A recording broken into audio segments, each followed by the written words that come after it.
I love you, Savvy. You know that, right? She says. I'm here for you. She touches my chest right over my heart. My little angel.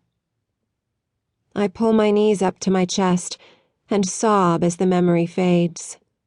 I wish I were capable of love like that now. Love and trust were things I'd promised myself I would never give away. I've been tested many times, only to be betrayed over and over. It is always a trap. They can have my body, but I will be damned if they will get my soul.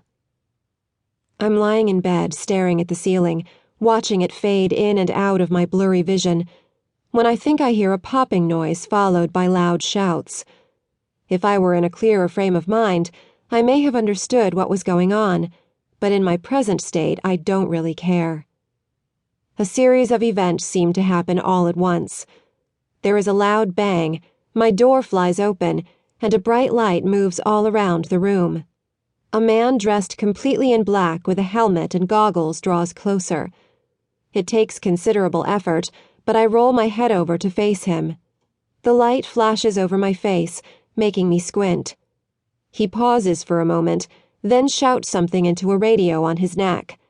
He reaches forward, lifting me out of the bed. I groan as his hand grips my back. I don't know if I am dreaming or not, but I don't seem to be able to take it all in. My brain isn't functioning properly. The man holds me tightly as he carries me down a long hallway.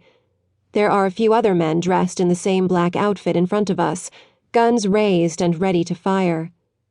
I am so tired, but now I'm wide awake and afraid if I close my eyes, I will find myself back in that room again, alone. We travel down a staircase toward double wooden doors that look to have been blown open. I don't seem to be able to speak. I'm still afraid I'm dreaming. The air is cold, and it is dark and feels like it might rain. This has to be real. I feel moisture on my face, and the fresh, cold air is so wonderful. I want to cry with the pleasure of it. 3 black SUVs are waiting out front.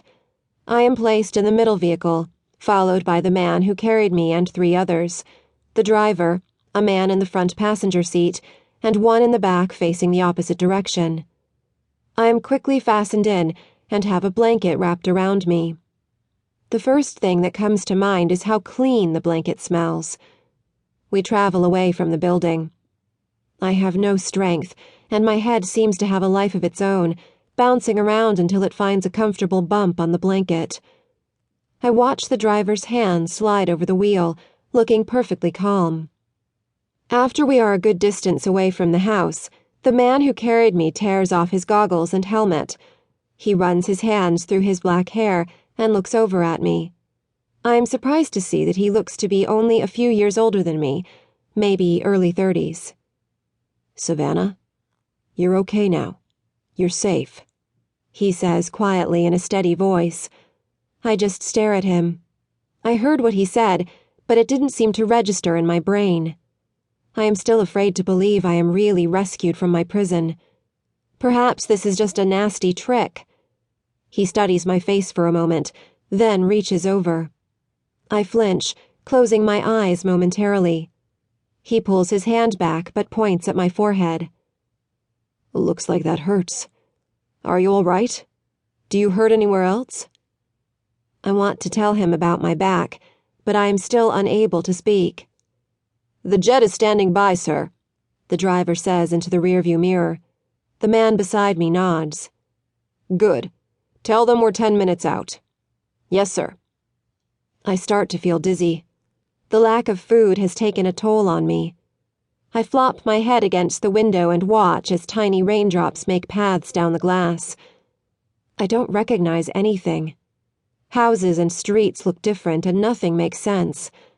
I wonder where I am and where I'm going.